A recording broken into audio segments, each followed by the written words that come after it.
Cumprimento os irmãos com a paz do Senhor Jesus, amém? Irmãos, vamos abrir a nossa Bíblia no livro de Apocalipse, capítulo 13, versículo 10. Se alguém deve ir para o cativeiro irá. Se alguém deve ser morto à espada, necessário é que a espada seja morto. E nisto repousa a perseverança e a fidelidade dos santos. Amém? Os irmãos podem se sentar? Bom, irmãos, hoje nós vamos dar continuidade ao nosso estudo e estamos falando a respeito do que podemos chamar de precedentes da volta de Cristo, que são eventos que provavelmente vão acontecer, que devem acontecer antes do retorno de Cristo. O que eu quero destacar aqui juntamente com os irmãos que é um ponto muito importante quando nós falamos de doutrinas, especificamente falando da doutrina da redenção, da escatologia consumada. Nós temos alguns pontos que nós podemos considerar como pontos fundamentais no nosso estudo. Pontos que são inegociáveis, sob pena de nós perdermos a nossa característica como Igreja do Senhor. Quando eu dei para vocês, quando eu apresentei aos irmãos aquela figura da casa, que a casa ela é composta por partes que são próprias do fundamento, que são estruturais, e eu disse também que existe a questão dos blocos, e que os blocos eles fecham a casa, eles são parte da construção, são fundamentais, têm a sua importância, mas eles, os blocos, né, eles não são responsáveis em si para que a casa fique em pé. A casa ela é basicamente sustentada pelas colunas, que são os pilares, né, e os seus vigamentos. Quando nós falamos de doutrina, e principalmente falando a respeito de escatologia, existem pontos que são partes estruturais. O que eu quero dizer com isso? Pontos que você não pode negar, que você não pode tirar dessa doutrina. Porque se você tirar, isso pode causar a queda da casa, né? A doutrina inteira como uma casa construída. Mas os blocos, às vezes você consegue substituir. Porque existe hoje casas que são fechadas com vidro, são fechadas com madeira, são fechadas com isopor, né? O que eu quero dizer com isso? Eu quero dizer que dentro de uma doutrina existem pontos que são pontos de divergência. Existem pontos que não têm a concordância do todo. Mas, dentro da fé cristã protestante, alguns fundamentos, eles são comuns. Comuns, por exemplo, às igrejas reformadas, às igrejas congregacionais, às igrejas pentecostais. Quando nós falamos a respeito da escatologia, o que são pontos fundamentais que você não pode tirar jamais? A volta de Cristo, a ressurreição dos mortos, novo céu e nova terra e juízo final, dentre outros pontos menores. Mas esses pontos são fundamentos, são os pilares da construção da doutrina. Nisso nós não mexemos.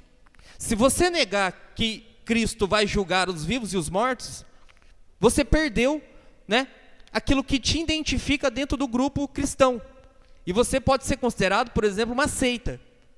Se você disser que Cristo não vai voltar, você também pode ser considerado uma seita. Porque você está mexendo num fundamento que te identifica como um grupo cristão protestante. Então, existem verdades que jamais eu vou negar. Existem pontos que jamais eu vou mexer. Agora, alguns outros pontos estão mais ligados ao detalhamento da doutrina. E quando nós falamos de escatologia, isso é próprio. Há uma divergência entre visões escatológicas. Em que sentido? No sentido cronológico, de tempo. Ou seja, quando vai acontecer? Jesus volta antes da tribulação ou depois da tribulação? O milênio é agora ou o milênio é depois? Ainda vamos falar sobre essas questões. Mas isso são detalhes. Não precisa focar o teu coração nessas coisas e às vezes se perder dos pontos fundamentais. Então, todos, querendo ou não, têm que aderir a uma visão doutrinária. E eu tenho que apresentar a escatologia dentro de uma visão doutrinária. Então eu aderi a uma visão, mas eu sei que, mesmo que no final as coisas ocorram de uma maneira diferente daquela que eu estou falando, eu não tenho dúvida que o final virá, que Cristo virá, que Ele trará julgamento a essa terra, que Ele vai ressuscitar os mortos, que Ele vai transformar os vivos e que Ele nos dará novos céus e nova terra. Essas coisas nós não negamos. Agora, como essas coisas vão acontecer, em que momento vão acontecer, sempre serão, dentro do meio protestante, um tema de bastante controvérsias. Eu vou conduzir vocês por um caminho menos burocrático e que tenha uma coerência com os ensinos bíblicos e com a realidade. Embora as 3 visões mais populares hoje que nós temos para falar de escatologia, elas têm fundamento bíblico, elas têm certa coerência, só que elas se divergem em alguns pontos e se tornam mais burocráticas em alguns sentidos. Por exemplo, no sentido da interpretação dos textos.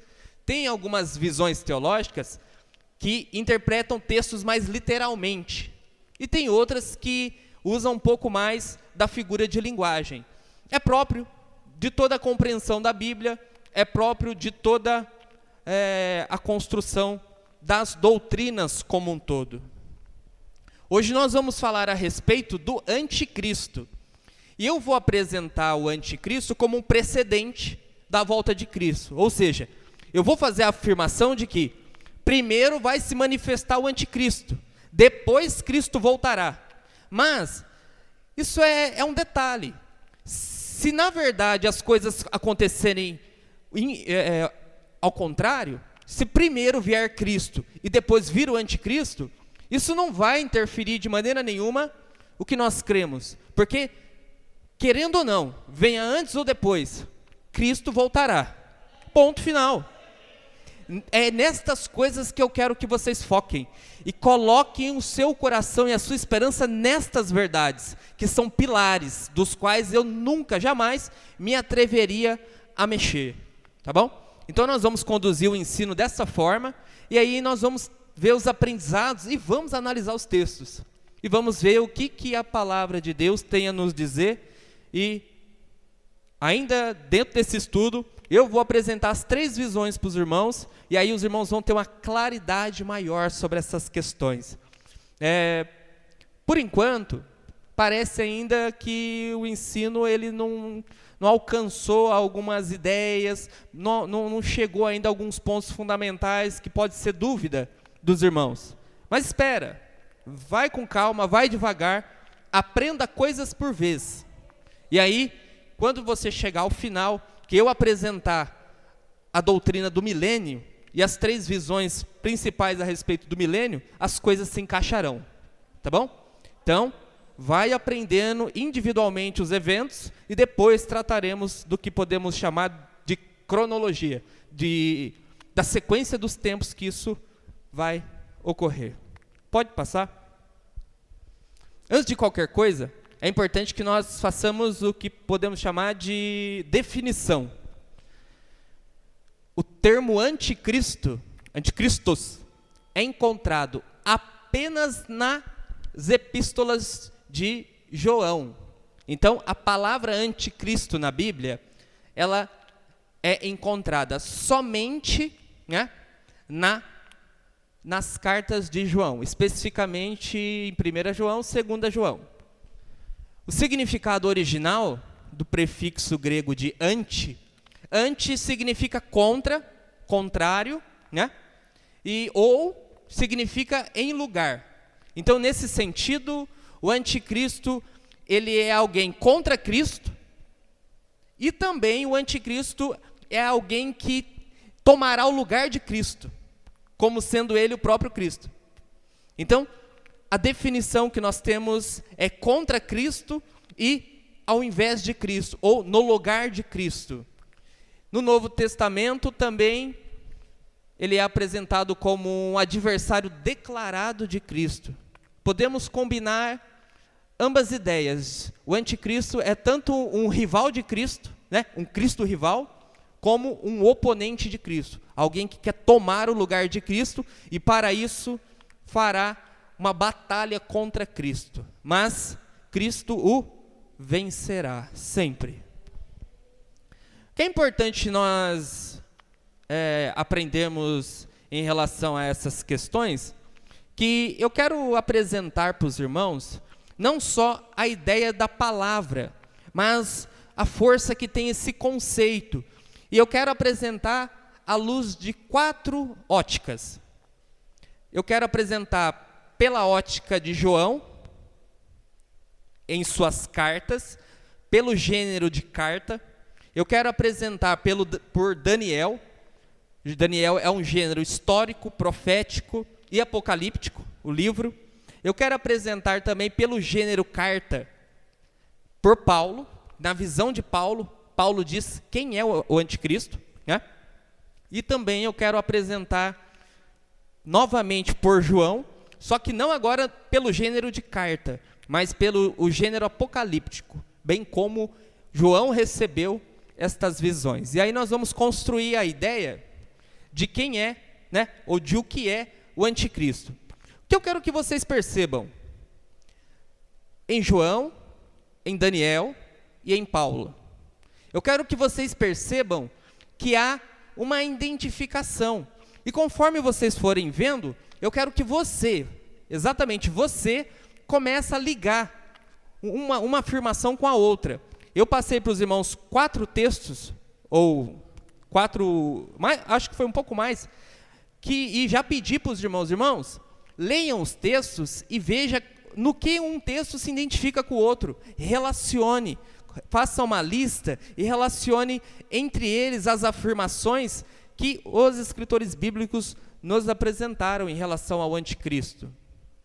Então, para a definição, nós temos que o anticristo é alguém contrário a Cristo, no sentido de rival, e alguém que quer tomar o lugar de Cristo como um oponente.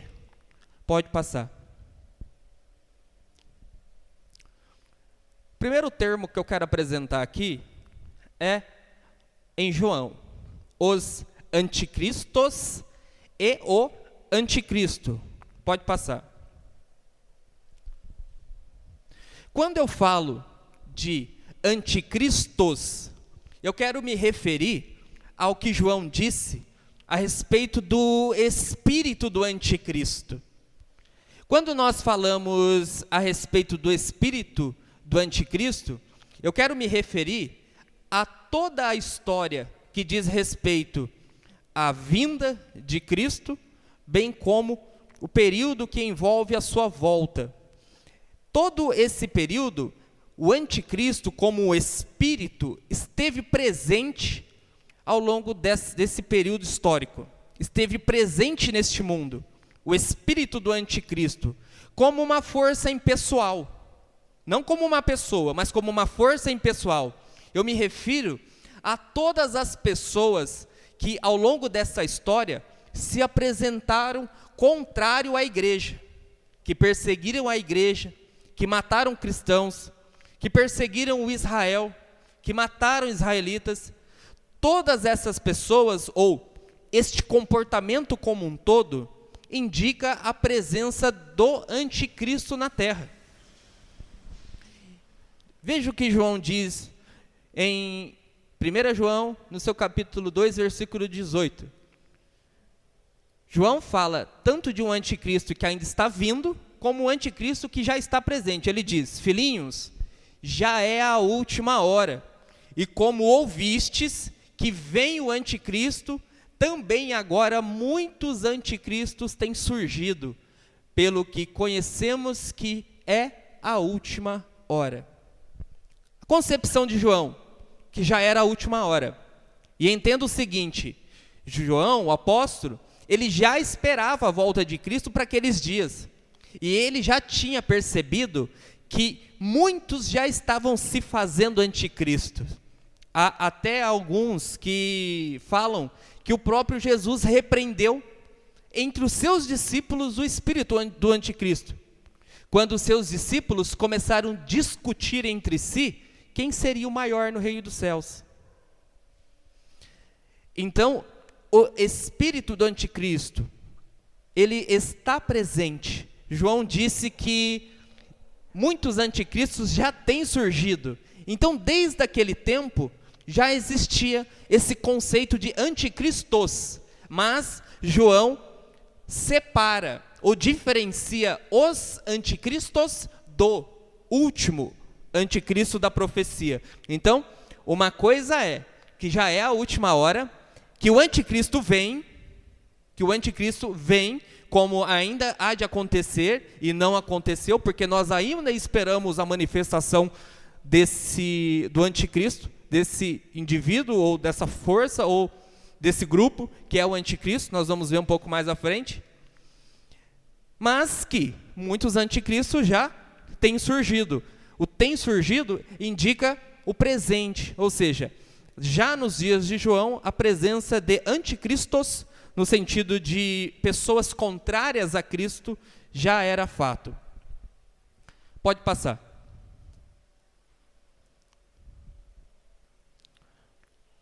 Uma coisa importante que eu quero deixar para vocês aqui é que, quando João fala de anticristos, João está se referindo a um grupo que nasceu dentro da igreja, que viu nos ensinos de Jesus uma proximidade com a filosofia grega, que é o chamado gnosticismo.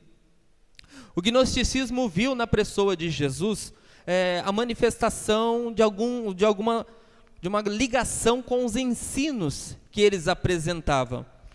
E o gnosticismo era conhecido e considerado pelos apóstolos como uma heresia. Inclusive uma heresia que trouxe muitos danos à primeira igreja, a igreja nos primeiros séculos, que de tempo em tempo foi revivido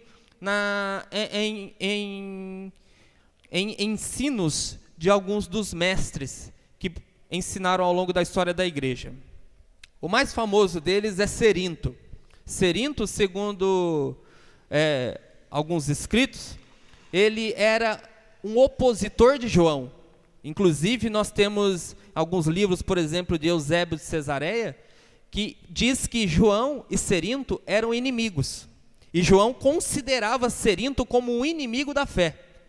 E ele era um dos maiores mestres do chamado gnosticismo. Então, quando João fala que muitos anticristos estão surgindo, João estava falando tanto do Cerinto, tanto dos demais mestres do gnosticismo, como o gnosticismo como uma doutrina. Então, anticristos também é uma doutrina, não é só pessoas. João está falando não só de pessoas, não só de comportamentos, mas aquilo que era ensinado. Porque se determinado ensino é contrário ao ensino de Cristo, ele também pode ser considerado um tipo de espírito do anticristo.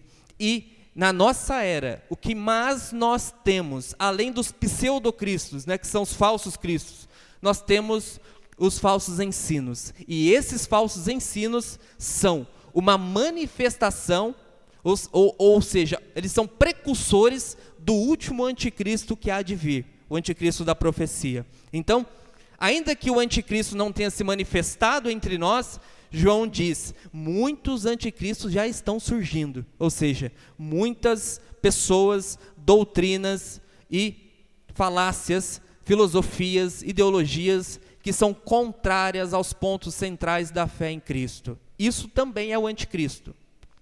Isso também é o espírito do anticristo. Nós poderíamos chamar esses falsos mestres de precursores do anticristo? Precursor é aquele que vem primeiro apontando o caminho. Então, essas falsas doutrinas e esses falsos mestres, eles vêm antes do anticristo da profecia. Muitos anticristos no mundo, ele concluiu que nós agora, na era presente, estamos na última hora. Palavras de João. E dessa forma, podemos esperar continuar a encontrar pessoas e poderes do anticristo em cada era da igreja de Jesus até a sua segunda vinda. Pode passar. O que eu quero mostrar para os irmãos também? E aqui é um ponto que eu quero destacar. Um pouco do que poderíamos chamar da presença do anticristo ao longo da história. João, ele apresenta os anticristos como sendo pregadores da corrente filosófica herética que surgiu no cristianismo no primeiro século, gnosticismo. Logo, anticristos faz referência a todo o ensino contrário a Cristo, incluindo pregadores, seitas, imperadores que por causa de Jesus perseguem e matam os cristãos, tais como vimos no século I. Nero pode ser considerado uma figura do anticristo, Domiciano uma figura do anticristo, Trajano, o papado no período da Contra-Reforma, que perseguiu os cristãos e os matavam, podem ser considerados um tipo de anticristo. Os reis, nos períodos da Reforma, também podem ser considerados anticristo, porque se aliaram ao papado. O Islã no Oriente, que mata cristãos, é considerado um tipo de anticristo. O comunismo aqui nas Américas é considerado como tipo de anticristo. O nazismo na Alemanha, que matavam judeus, é considerado um anticristo. Pregadores de falsas doutrinas no Brasil são considerados anticristo. Todos esses representam o espírito do anticristo. Essas referências que eu li, elas são históricas, porque cada um aconteceu num período da história. Do século III ali, eu pulei um pouco à frente para o século 1500, período da Reforma. Então, em toda a história da igreja, nós tivemos eventos de perseguição. Pessoas que se opõem a outras pessoas fundamentalmente por causa da fé. Veja bem que esses eventos que eu estou citando aqui não são questões seculares, são pessoas que ao longo da história, são países que ao longo da história se oporam, fizeram oposição, caçaram praticamente seres humanos e os matavam por causa da fé em Cristo Jesus. São questões religiosas. Nero matou os cristãos por questões religiosas, quando os culpou pelo incêndio de Roma, que provavelmente foi obra dele.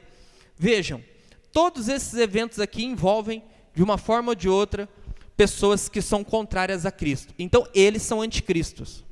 Nós temos hoje no nosso país, por exemplo, esse movimento apostólico. Esses apóstolos, eles são anticristos. Entendeu? Por quê? Eles assumem uma autoridade, que só Cristo deu, mas eles se autoafirmam apóstolos, e eles, nesse sentido, eles rivalizam com uma autoridade que é própria de Deus. Se só Cristo como Deus tem autoridade para instituir apóstolos, por que apóstolos se auto-intitulam? Porque eles usurpam da autoridade de Cristo, e nesse sentido eles contrariam a Cristo, são contrários a Cristo. Ensinos da prosperidade são contrários a Cristo, porque eles tiram Cristo do centro e colocam a questão financeira como centro da fé.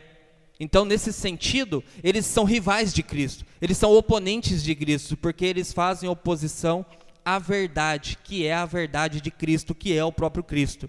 Então, quando João fala que vem a hora e o anticristo está vindo, mas ele também afirma que já tem surgido muitos anticristos entre nós, João está falando dessas coisas que aconteceram naquele período e acontecem até nos dias de hoje. Pode passar.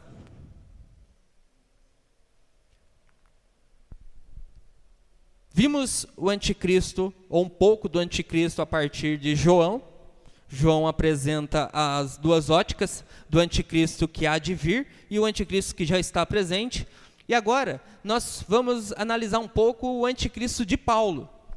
O ensino do Novo Testamento mais claro acerca do anticristo futuro é encontrado nos escritos de Paulo, num assim chamado Pequeno Apocalipse, de 2 Tessalonicenses capítulo 2.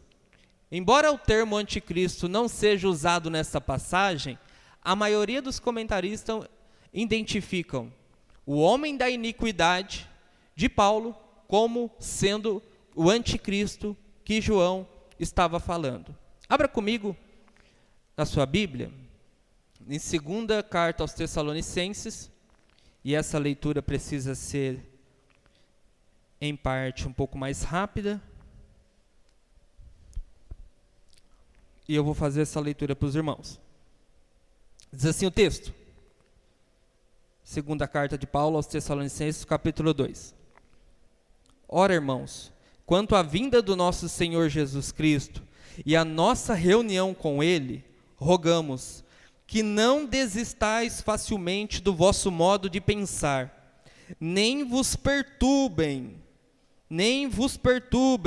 quer por espírito, quer por palavra, quer por epístola, como se procedesse de nós. Preste atenção, como se o dia de Cristo já tivesse chegado. Porque Paulo diz, ainda não chegou. Versículo 3. Ninguém de maneira alguma vos engane, porque isso não acontecerá sem que antes venha a apostasia e se manifeste o homem do pecado, o filho da perdição. O homem do pecado, o filho da perdição. Aqui refere-se à mesma pessoa. Ele se opõe e se levanta contra tudo o que se chama Deus, ou é objeto de culto, de sorte que se assentará como Deus, no templo de Deus, querendo parecer Deus. Não vos lembrais de que essas coisas eu vos dizia quando ainda estava convosco? E agora vós sabeis o que o detém, para que a seu próprio tempo seja manifestado, pois já o mistério da injustiça opera. Olha que interessante. Pois já o mistério da injustiça opera, e somente há um agora que detém até que seja afastado. E então será revelado o iníquo, a quem o Senhor desfará pelo sopro de sua boca e destruirá pelo esplendor da sua vinda. Vejam que interessante esse texto. E continuamos aqui no versículo 9. Olha o que diz. A vinda desse iníquo é segundo a eficácia de Satanás, com todo o poder, sinais e prodígio da mentira, e com todo o engano da injustiça, para os que perecem. Essa é a descrição mais completa que nós podemos achar, mais clara e mais evidente da pessoa do anticristo. Nós não temos dúvidas aqui, embora não seja utilizado por Paulo o termo anticristos, nós não temos dúvidas de que Paulo o chama de homem da iniquidade, e é evidente que se trata do mesmo anticristo que João apresentou nas suas falas na sua segunda carta, na sua primeira e na sua segunda carta. Porque tanto na primeira carta de João como na segunda, a característica mais marcante do anticristo é que ele era contrário a Cristo, é que ele mentiria a respeito de Cristo, é que ele negaria a encarnação de Cristo. E se nós negarmos a encarnação de Cristo, nós desconstruímos a fé cristã. Porque a fé cristã tem como um fundamento, um dos fundamentos estruturais, a encarnação. Porque a expiação dos pecados só podem ser feitas pela carne, pelo corpo, pela vida. E se nós negarmos que Cristo veio em um corpo humano, nós negamos a fé. Nossos pecados ainda são um fato, são reais, e nós ainda estamos condenados pela lei de Deus. Então, é parte da obra do anticristo negar a humanidade de Cristo. E aqui em Tessalonicenses nós temos essa clara definição do que Paulo chama de homem da iniquidade. Vamos passando os pontos, aí nós vamos analisar esse texto de 1 Tessalonicenses. Pode passar, Vinícius. Paulo está dizendo a seus leitores, muitos dos quais pensam que a segunda vinda de Cristo já está em processo, que certas coisas precisam primeiramente acontecer antes que venha o dia do Senhor. E aqui, nós começamos a falar a respeito daquilo que eu já tinha antecipado, que primeiro precisa acontecer certos eventos para que Cristo venha. E o apóstolo Paulo, ele está dizendo para aquela igreja não se perturbar, porque essas coisas não vão acontecer enquanto não se manifestar o anticristo, o homem da iniquidade. Entre elas, o surgimento deste homem da iniquidade, fazendo referência ao anticristo. Pode passar. São ditas várias coisas acerca do homem da iniquidade em 2 Tessalonicenses, capítulo 2, versículos 1 ao 12, como destaca o Roykman. Passa.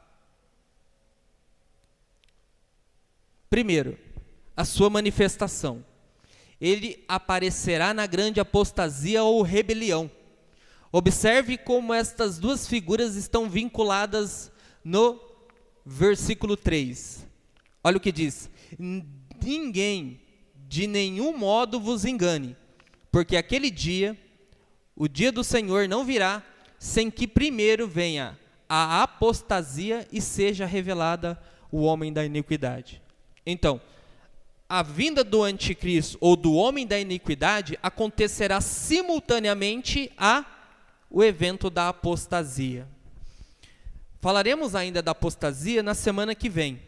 Mas veja, nós não podemos desassociar a apostasia do anticristo. Por quê? Porque é o anticristo que vai promover a grande apostasia, a apostasia em massa. E não é essa apostasia que você está vendo. Verdadeiros cristãos podem vir a negar Cristo naquele dia. Ou, digo mais, cristãos que estão no nosso meio, que se consideram cristãos, podem simplesmente se apostatar da fé, abandonar a fé diante da perseguição que ocorrerá naquele grande dia. Então, primeiro ponto, a sua manifestação. Ele se manifestará e também manifestará juntamente com ele a apostasia. Segundo ponto, pode passar. O anticristo final será uma pessoa. Um dos pontos em que há concordância por parte dos estudiosos da escatologia é que o anticristo é uma pessoa. Mas que o espírito do anticristo não. Às vezes, nós vamos ver a tendência anticristã, até mesmo em músicas, né, que são criadas, histórias que são contadas, até mesmo em desenhos animados para criança. Há vários e vários conceitos que são contrários à verdade de Cristo. Então, nesse sentido, é impessoal. Agora, o anticristo final, nós temos um entendimento que será uma pessoa. Não se sabe, evidentemente, quem será essa pessoa. E tentar adivinhá-la é uma coisa que todos aqueles que fizeram um papel de ridículo, né? É muito incoerente você tentar dizer que determinada pessoa é o anticristo. Eu vejo aí alguns pregadores evangélicos que são sensacionalistas, né? Por quê? Deus me revelou quem é o anticristo. Deus me mostrou. Eu tive numa visão, eu tive num sonho. Tudo isso é sensacionalismo. Por quê? Se a Bíblia não diz quem é porque isso é uma questão que está em oculto. A Bíblia diz ela não diz quem é, mas diz que ele mesmo se revelará. Pode ficar tranquilo, que a igreja de Cristo vai ter discernimento suficiente para que no momento que ele se revele, os primeiros a saber serão os cristãos. Por quê? Por causa do conhecimento da palavra de Deus. Você não vai ser enganado. Você que é um cristão, você não vai ser enganado. Ele se manifestará e você saberá quem ele é. Agora, os que estão no engano, os que estão com seu coração no pecado, eles não vão reconhecê-lo e vão adorá-lo. Então, ele será uma pessoa.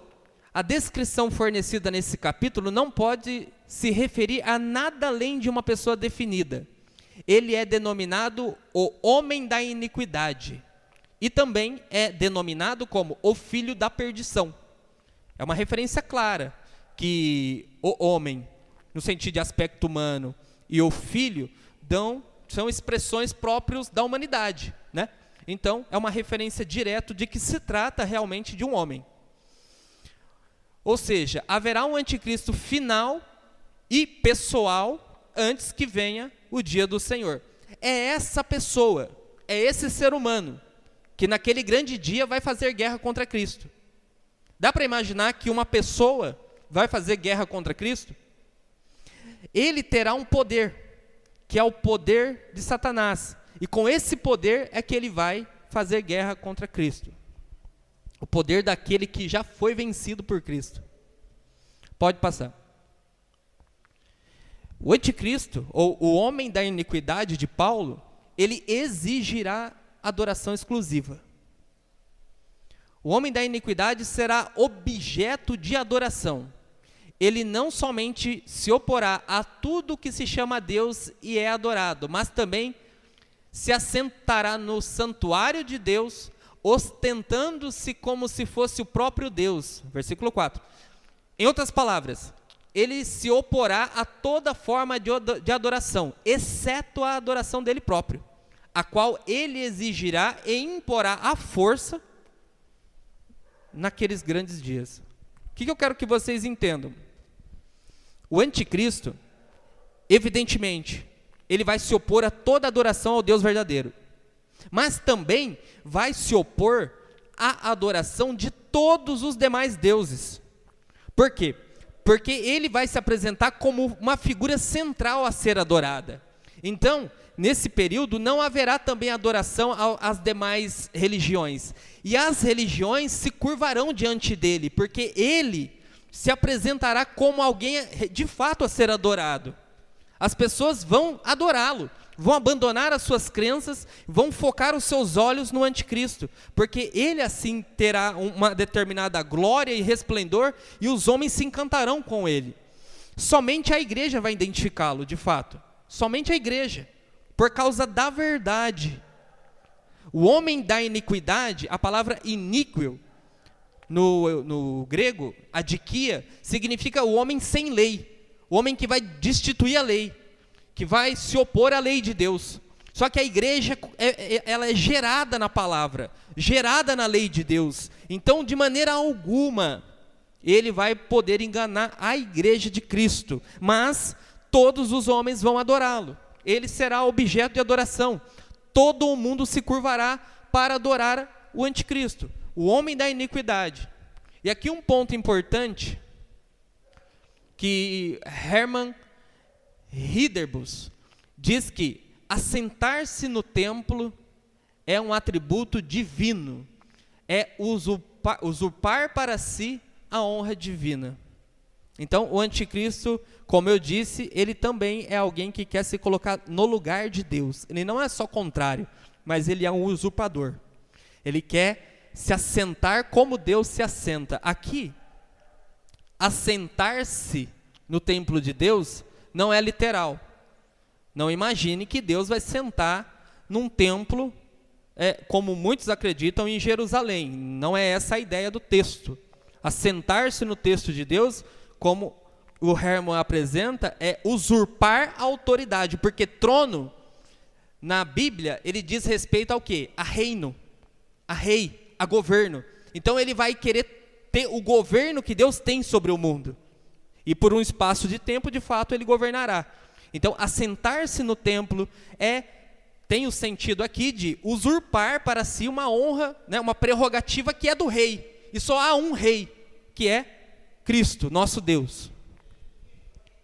Então, o anticristo exigirá adoração. Pode passar. Quarto, o anticristo fará sinais e prodígios. O homem da iniquidade fará uso de milagres enganosos, versículo 9. E ensino falso, versículo 11.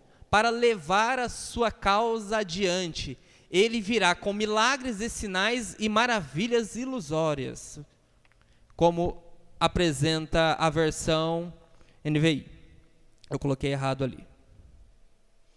Podemos observar nesse ponto que ele aparecerá como uma espécie de Cristo substituto ou rival, imitando inclusive os milagres de Jesus, e dessa forma enganando muitas pessoas.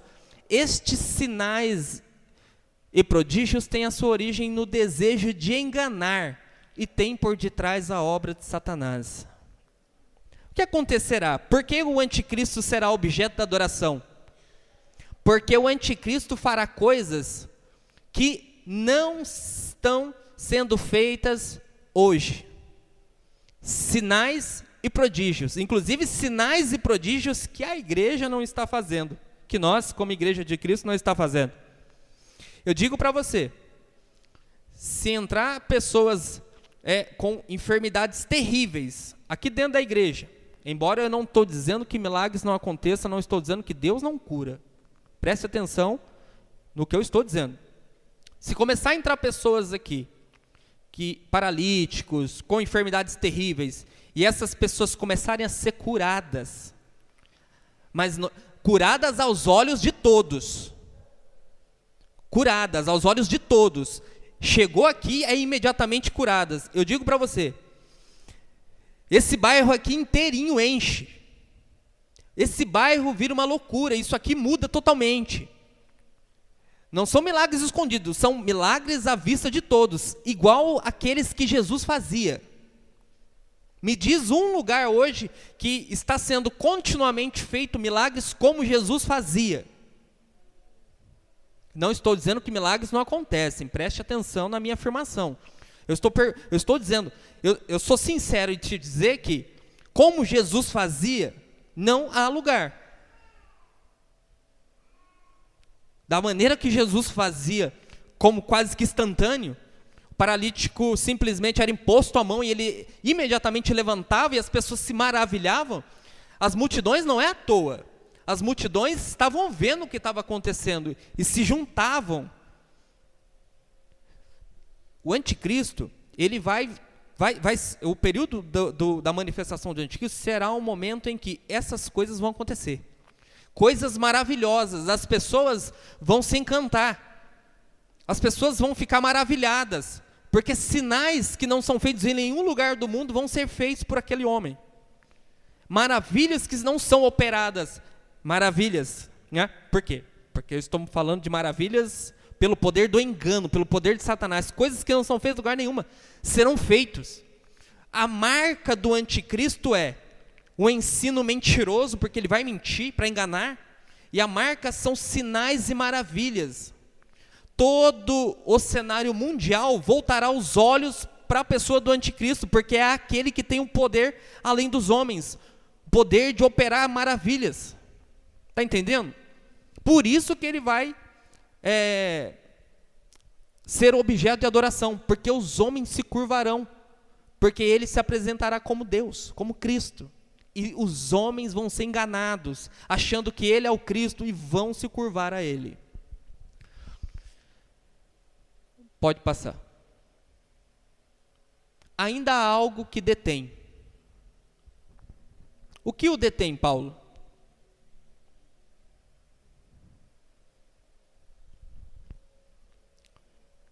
Ainda há algo que detém o anticristo, para que ele seja revelado. Se fosse o Espírito Santo, então quer dizer que quando o anticristo se revelar, né, o anticristo o Espírito Santo será tirado da terra e a igreja vai ficar sem o Espírito Santo aqui. Então, não pode ser o Espírito Santo, porque o Espírito Santo é a única garantia de a igreja se manter, né, firme a Cristo. Porque a nossa fé depende do poder do Espírito Santo.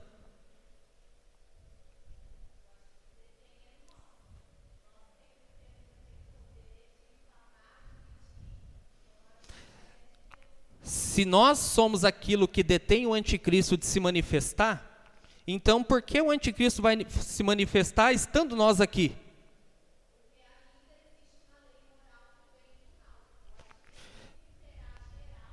Se ainda existe uma lei moral do bem e do mal, e isso impede o anticristo, então quer dizer que naqueles dias não mais haverá a lei moral?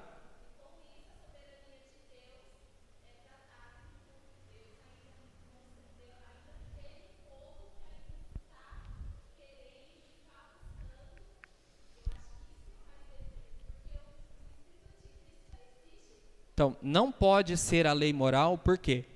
Porque se algo detém o anticristo para que ele se manifeste, então quer dizer que isso vai ter que ser tirado para que ele então se manifeste. Se nós tirarmos a lei moral, estando a igreja aqui ainda, então a igreja não praticará a lei moral. A ideia central é, no começo da história, no primeiro, segundo, terceiro século, achavam que, na verdade, o que poderia ser o impedimento para que o anticristo se manifestasse seriam os imperadores romanos, porque o anticristo teria que vencer Roma. Mas, ao passar do tempo, começou a considerar que não poderia ser, porque o anticristo se aliaria a Roma e derrubaria Roma, e tomaria o lugar de Roma. E a presença do espírito do anticristo nos imperadores romanos era um fator positivo. Então, na verdade, nós temos uma grande dificuldade em dizer o que é. Aqui nós temos um nó doutrinário também. Por mais que exista aí uma gama, uma grande quantidade de afirmações, alguns acham que é a palavra de Deus, mas a palavra de Deus não vai ser tirada naquele período. Alguns dizem que é o Espírito Santo, mas este também não será tirado naquele período. Enquanto a igreja estiver na terra, nada dessas coisas podem ser tirado, porque isso está na igreja.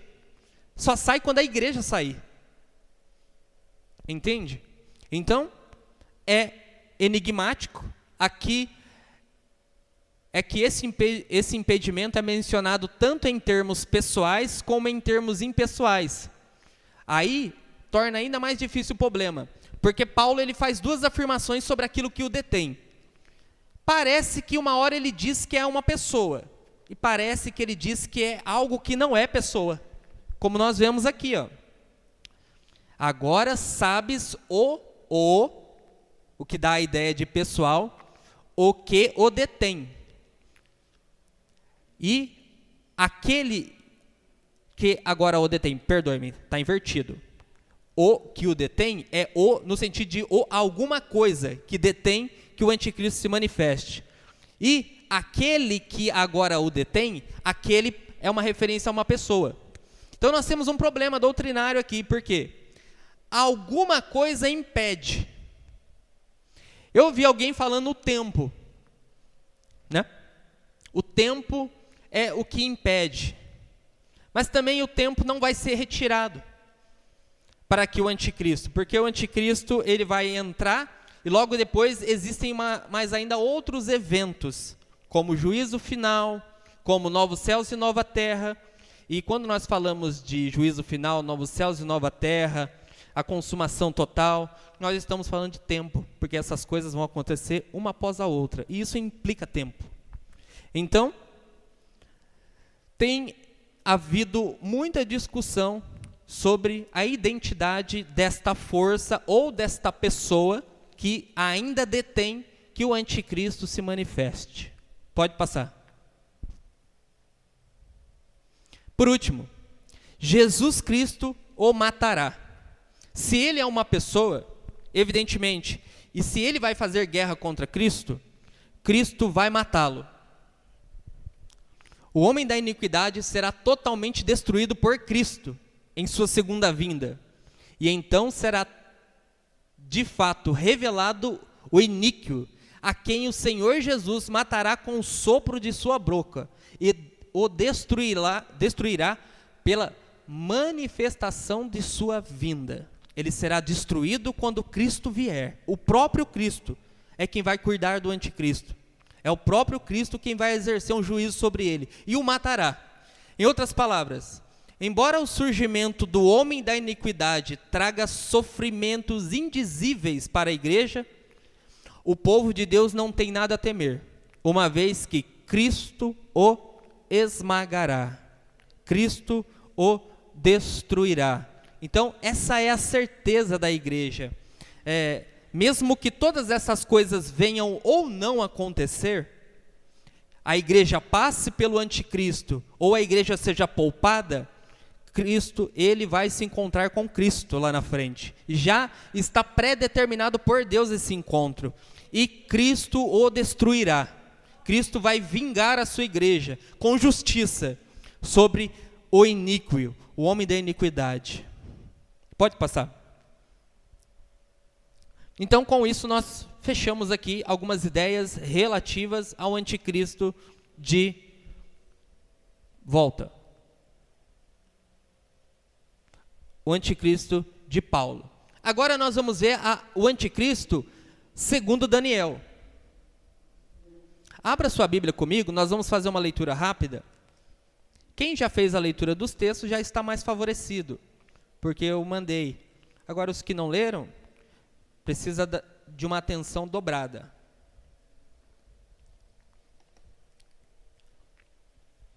Algumas questões, irmãos, por exemplo, essa que eu acabei de dizer a respeito daquilo que impede a manifestação do anticristo, se você procurar na internet, você vai achar até o Silvio Santos como aquele que impede. Então, não adianta você procurar na internet uma resposta fácil, né, instantânea, não é assim. Gente que estuda o assunto tem altamente dificuldades de interpretar esses textos, e é onde eu me pego também, porque eu já tinha conclusões a respeito de muita coisa. Só que com o estudo, você começa a perceber que a escatologia não é brinquedo, não. É necessário muito dedicação, muito aprendizado, muito receio, muita calma, e é isso que às vezes nós não temos. É por isso que as pessoas pegam sempre atalhos no aprendizado. Elas querem apenas ouvir aquilo que as pessoas reproduzem, e isso é sempre um risco. Você incorre o risco de ficar preso dentro de uma bolha, de um círculo, e não sair dali. E quando você acha a verdade, você entende que a verdade ela não é um círculo que caminha e não sai do lugar. A verdade ela é linear, ela sempre avança. Daniel, no seu capítulo 7. Nós não podemos ler tudo porque é muito extenso. Mas veja bem, nós vamos fazer a leitura aqui a partir do versículo 15. No versículo 15, Daniel ele está buscando a interpretação de um sonho. Ele teve o sonho de 4 animais, só que um desses animais foi o que mais chamou a atenção dele. Esse animal, entenda no sentido figurado as coisas que eu vou te falar, é um animal que tem dentes de ferro, unhas de bronze, ele tem 10 chifres e tem ainda um último chifre que é menor, só que mais robusto que os outros 10. E esse último chifre, ele tem olhos e boca. Então Daniel, ele fica como que alguém que está assustado, perturbado, porque ele não entendeu aquilo que ele viu, ele não compreendeu aquela última imagem, o que é aquilo. E Daniel, ele pergunta ao anjo o que é aquilo. Veja a partir do versículo 15. Quanto a mim, Daniel, o meu espírito ficou abatido dentro do corpo, e as visões da minha cabeça me espantaram. Em algumas traduções, perturbaram. Cheguei-me a um dos que estavam perto e pedi-lhe a verdade acerca de tudo isso. E ele me disse e me fez saber a interpretação das coisas. Estes grandes animais, que são quatro reis que se levantarão da terra. Os santos do Altíssimo, porém, receberão o reino e possuirão o reino para todo sempre e de eternidade em eternidade. E então tive o desejo de conhecer a verdade a respeito do quarto animal, que era diferente de todos os outros, muito terrível, cujos dentes eram de ferro, as unhas de bronze, o animal que devorava e fazia em pedaços e pisava aos pés o que sobrava. Também tive o desejo de conhecer a verdade a respeito dos 10 chifres que tinha na cabeça e do outro que subia, diante do qual caíram 3.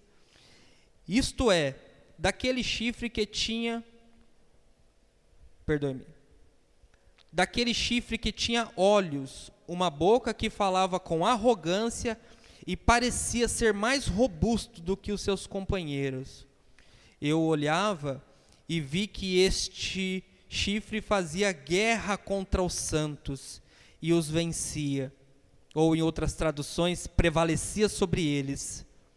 Até que veio o ancião de dias. Ancião de dias em Daniel é Deus. Até que veio o ancião de dias. E foi dado o juízo aos santos do Altíssimo. E chegou o tempo em que os santos possuíram o reino.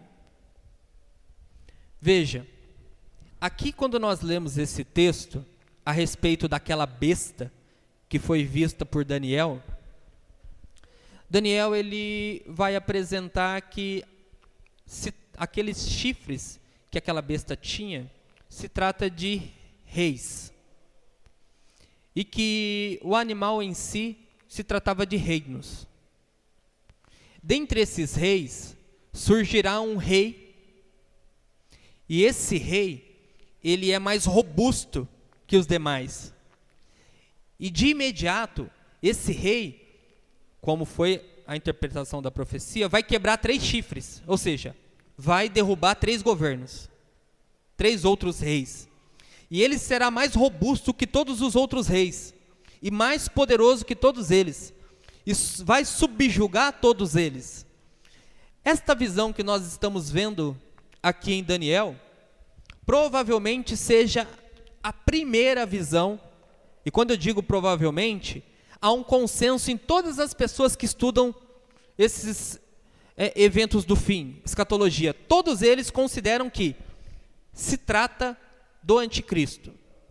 Daniel, ele teve a primeira revelação do que aconteceria nesses dias, da manifestação desse anticristo, da sua robustez, que ele seria um rei, que ele estabeleceria um reino, que ele faria oposição aos santos, que ele prevaleceria sobre os santos, e que por último, Deus se manifestaria e daria aos santos o poder para julgar o anticristo.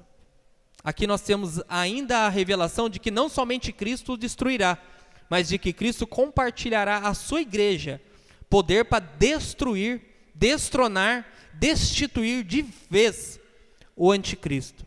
Nós temos aqui uma das primeiras revelações, que quando comparados ao homem da iniquidade de Paulo, nós temos aqui clara similaridade. Quando eu me refiro a similaridade, eu digo que eles têm muitas coisas em comum, o que nos dá a entender que se trata da mesma pessoa. É um fator importante para a compreensão da escatologia, é saber que toda construção apocalíptica, no sentido simbólico, é construído a partir do Antigo Testamento. Logo vemos que as primeiras ideias sobre o anticristo estão no Antigo Testamento. Lá em especial no livro de Daniel, como nós lemos, 7 a partir do 17. O profeta nos fala de um rei ou reinado, de um pequeno chifre com olhos humanos e boca humana. E aqui, olhos humanos e boca humana, também tem uma correlação com os ensinos de Paulo, que se trata de alguém com a semelhança humana, que quando comparado com o homem da iniquidade, de Paulo, e o anticristo de João, eles possuem certa similaridade. Pode passar.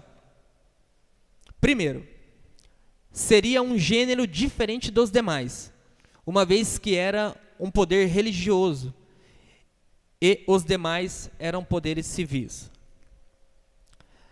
Quando nós olhamos o anticristo de Daniel, muitos estudiosos eles entendem que esse anticristo a qual Daniel apresentou, além de ser um anticristo que faz referência para os últimos dias, foi um anticristo que apareceu mais ou menos no ano de 170, na figura de um homem. E aí nós lembramos o que João falou, que os anticristos já tinham saído pelo mundo. Esse homem se chama Eutico Epifânio, Antíoco Epifânio, ou Epífanes. O Antíoco era um dos generais do governo de Alexandre o Grande. E esse foi um homem muito cruel, que matou muitos judeus, inclusive que destituiu a lei judaica, próprio da figura do anticristo, é o homem da iniquidade, ou seja, o homem sem lei. E ele sacrificou no lugar santíssimo uma porca, em oferta a Zeus, deus grego. Então, naquele período, houve um cumprimento deste evento. E por que eu estou falando? Porque os reis que estavam ali sendo indicados pelos chifres eram reis civis. Mas esse rei especificamente que está sendo falado é um rei que vai fazer guerra contra os santos. Está entendendo? Especificamente se trata de um rei de gênero religioso e não civil como eram os demais. Por quê? Porque ele vai fazer guerra contra os santos. A sua oposição, na verdade, é a igreja. E isso indica que se trata de um gênero diferente. Não é um governo civil, é um governo religioso que nos aguarda. Segundo, ele vai ascender sobre os demais reinos e o derrubará pela raiz. O anticristo vai destituir todos os governantes desse mundo. É algo que vocês precisam ter em mente. Mesmo os homens mais poderosos desse mundo vão se curvar ao anticristo. Todos eles. Porque haverá um só reinado. E o anticristo, o Cristo substituto, o Cristo rival, será o rei. Faria grandes coisas e demonstraria arrogância em suas pretensões. O anticristo vai colocar-se como o próprio apóstolo Paulo falou, como sentado no trono de Deus. Então ele vai ter essa tamanha arrogância diante de todos e exigirá até mesmo das potências nacionais que nós vemos hoje a adoração. 4. Ele irá se colocar contra Deus e falará arrogâncias, ele blasfemará a verdade, ele vai contrariar a verdade, ele vai pregar a mentira, e isso vai destituir de vez a palavra de Deus do mundo. Somente os santos, os cristãos que têm a palavra de Deus em si a terão naqueles dias. Provavelmente a Bíblia será caçada, tirando aí todas as possibilidades dos cristãos de propagarem a mensagem, Então, nesse período, aqueles que têm a palavra de Deus consigo, esses vão propagá-la daquilo que têm, porque com certeza, pessoas que forem achadas com a verdade, com a Bíblia na mão, serão mortas, e tudo isso vai ser destituído. Perseguirá os santos e guerreará contra eles, é parte também da obra do homem da iniquidade. A perseguição só vai se encerrar quando o ancião de dias, que é Deus, chegar e dar o juízo na mão dos santos. Como o texto diz que o anticristo aqui em Daniel, ele vai prevalecer sobre os cristãos. O que ele quer dizer com isso? Ele vai matar cristãos.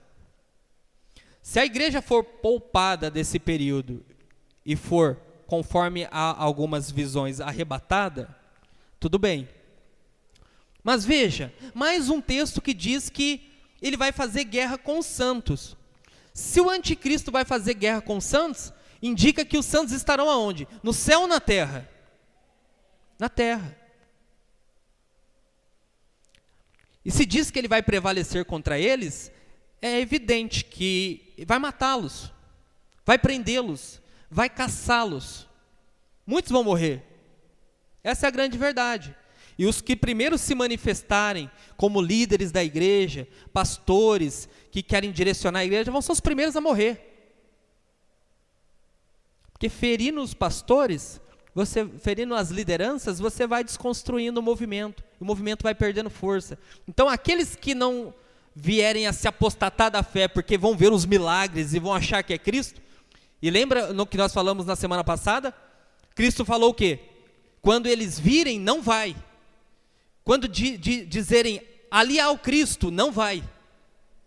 Mas muitos vão ser enganados e vão, mas o que encontrarão é um grande oponente. O oponente da igreja é o anticristo, mas a igreja vai vencer. Cristo vai vencer, Cristo vai destruir o anticristo, e a igreja vai ser vencedora no final. Eu digo a igreja. Você é a igreja? A igreja. Pode passar. E agora pulamos para o anticristo do Apocalipse. Está cedo ainda. O livro do Apocalipse, no capítulo 13, faz reverência à besta que saiu do mar e recebeu o poder, o trono e a autoridade do dragão. Lembra o que Paulo falou?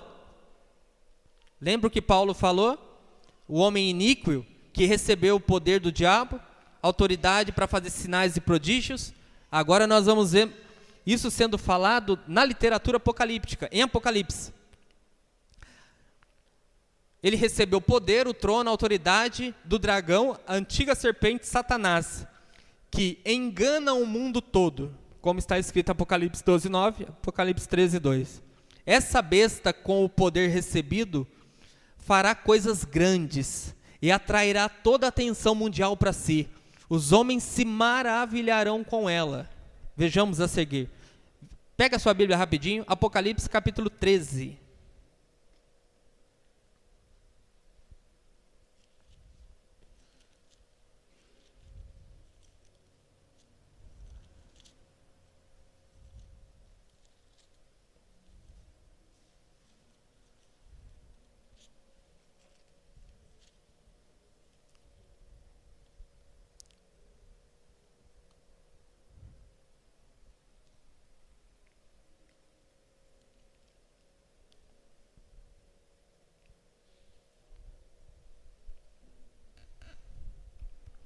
Presta atenção.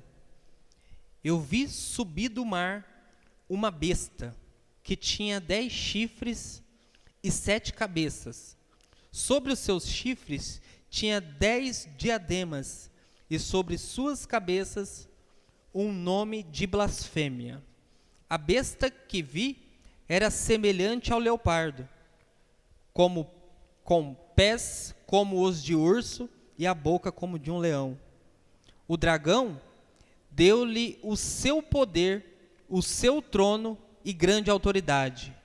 O dragão deu seu poder, seu trono e grande autoridade.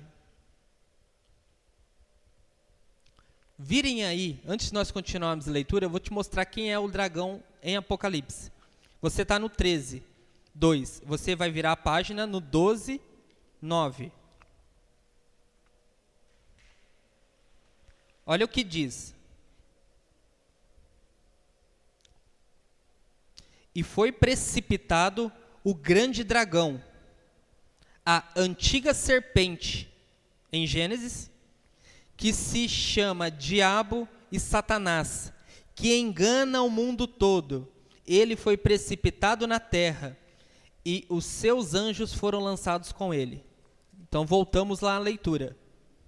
Vamos repetir a leitura do 13:2. A besta que eu vi, e a besta lá em Daniel, foi traduzido como um rei. A besta que vi era semelhante ao leopardo, com os pés de urso e boca de leão. E o dragão deu-lhe o seu poder, o diabo deu o seu poder, o seu trono e grande autoridade. Versículo 3. Então eu vi uma de suas cabeças como golpeada de morte, mas a sua chaga mortal foi curada. Toda a terra se maravilhou. Olha os sinais e prodígios. A sua cabeça foi golpeada de morte, mas a sua chaga, a sua ferida, foi curada. E toda a terra se maravilhou, seguindo a besta. E adoraram o dragão que deu à besta a sua autoridade. E adoraram a besta, dizendo: quem é semelhante à besta? Quem poderá batalhar contra ela? Foi-lhe dado uma boca para proferir arrogâncias e blasfêmias, e foi dada também autoridade para continuar por 42 meses. E abriu a sua boca em blasfêmias contra Deus, para blasfemar do seu nome, do seu tabernáculo ou templo, e dos que habitam no céu. Também foi-lhe permitido fazer guerra contra quem? Aos santos. Foi permitido fazer guerra aos santos e vencê-los. E foi dado poder sobre toda tribo, língua e nação. E todos os que habitam sobre a terra a adorarão. Esses cujo nome não estão escritos no livro da vida do Cordeiro que foi morto desde a fundação do mundo. Se alguém tem ouvido para ouvir, ouça. Se alguém deve ir para o cativeiro vai. Se alguém deve ser morto à espada, necessário é que a espada seja morto. E nisso repousa a perseverança e a fidelidade dos santos. Veja novamente a similaridade que tem entre os relatos e novamente o conceito ou a ideia de que os santos vão guerrear contra a besta que recebeu a autoridade de quem? Do dragão, do diabo.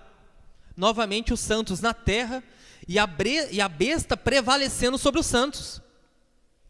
Mas veja, conforme a besta vai prevalecendo sobre os santos, e prevalecer sobre os santos aqui pode ser indicado como prender ou matá-los, nisto vai estar constituído a postura de fato dos santos, a postura da igreja. A igreja vai mostrar sua postura, mesmo que isso lhe custe a vida, mesmo que seja presa. E cá entre nós, pessoas são mortas e presas por causa de Cristo até hoje. Não é nada diferente do que os mártires passaram, do que nossos irmãos que estão aí em países comunistas de regime totalitário estão passando. Irmãos sendo presos e outros mortos, porque nós não temos todas as informações. Mas esses países de regime totalitário, eles têm inteligência, e a inteligência acha cristãos. Eles são mortos e presos, e nós sequer sabemos dessas coisas. E aqui no Brasil está tudo legal. Então não se assuste por causa dessas coisas, porque essas coisas já acontecem. Só não aconteceu ainda com você, ou comigo. Mas pessoas são mortas desde o princípio, por causa de Cristo. Pessoas são presas provavelmente todas as semanas, por causa de Cristo.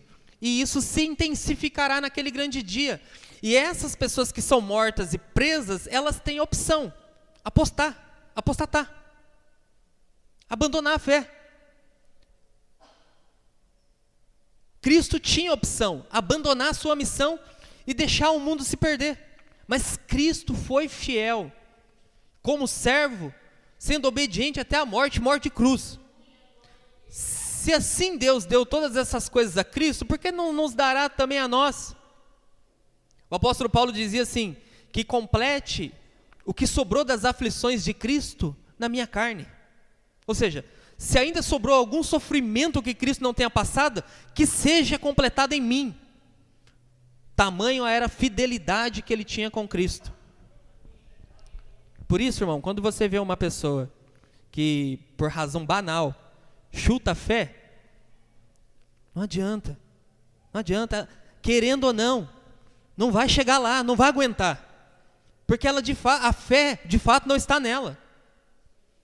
Que pessoa que larga a fé por qualquer coisa não está aí para nada. Que blasfema o sacrifício de Cristo, não vai adiantar em nada.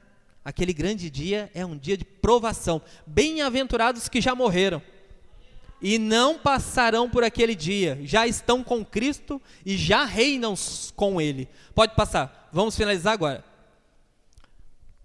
Pontos de destaque: o dragão deu-lhe o seu poder, seu trono e sua autoridade à besta, que é o anticristo. Toda a terra se maravilhou seguindo a besta, dizendo: quem é semelhante à besta?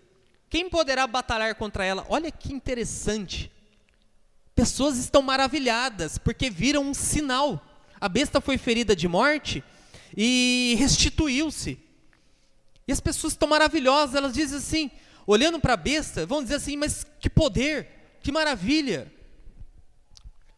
Nessa hora, quem vai imaginar que há algo maior que a besta? Nós estamos falando de alguém que de fato vai parecer Deus. As pessoas vão olhar e vão dizer: quem é maior que este? Está entendendo? Tamanho engano que será produzido. Proferirá blasfêmias contra Deus. Provavelmente ele vai dizer o quê? Que Deus não é Deus e que Ele é Deus. Essas são as blasfêmias. Blasfemar no sentido de pôr-se no lugar de Deus, ou fazer a si mesmo Deus. Contra o templo, está errado ali, contra o seu nome e dos que habitam no céu. Foi-lhe permitido fazer guerra contra os santos e prevalecer sobre eles. Do ponto de vista que eu falei para vocês, serão perseguidos e mortos, mas permanecendo fiel a Cristo, viverão. Pode passar. A besta será objeto de adoração. Os que têm o nome no livro da vida, os que têm o nome escritos no livro da vida, não adorarão a besta. É por isso que estes vão morrer. É por isso que esses vão ser presos e perseguidos. E pode isso acontecer agora. Pode, nós possamos passar por perseguições, mas se nós formos perseverantes e ir até o fim, provavelmente nós poderemos terminar os nossos dias como terminou Cristo ou os apóstolos, mortos. Esse é o preço da fé, irmãos. Os santos provarão a sua fidelidade, provarão que são fiéis e perseverarão por Cristo, seja por prisões ou seja pela morte. Pode passar. E aqui finalizamos com a seguinte afirmação: que nas prisões, que nas perseguições, ainda hoje, que nas difamações, que falando mal de nós como malfeitores, que perdendo laços dentro da família, perdendo laços com amigos, perdendo emprego, perdendo oportunidades, perdendo dinheiro, perdendo seja o que for, permanecendo fiel, nessas coisas, nesse sofrimento, nesta disposição de passar por tudo, mas não abandonar a Cristo, é nisto que está a perseverança da igreja e a fidelidade da igreja, e nós temos que ir assim até o fim. Uma salva de palmas para Jesus nessa noite.